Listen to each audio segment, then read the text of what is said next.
Hello મિત્રો, કેમ છો બધાય? મજામાં ને? તો અત્યારે વાગી ગયો છે અને હું બાંધું છું લોટ. અને બારે અત્યારે જો તો વરસાદ આવ્યો છે, બધું લીલું લીલું થઈ ગયું. અને હવે 1 વાગ્યો છે તો પલક અને એના પપ્પા આવશે તો હું ફટાફટ બને નાખું રોટલી. અમારા પલક બેન આવી ગયા છે ઘરે. જો ધડાધડી ચાલો,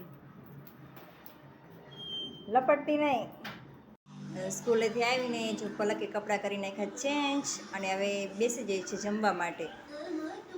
રોટલી અને એનું આજ તો ફેવરેટ મગની દાળ બનાવી, અને મગની દાળ તો બહુ જ ભાવે.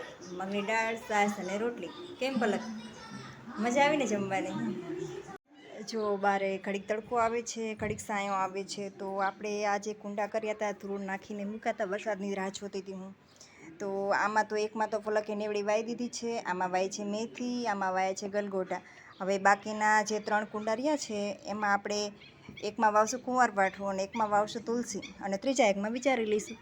તો ચાલો મળીએ બીજા વિડીયોમાં.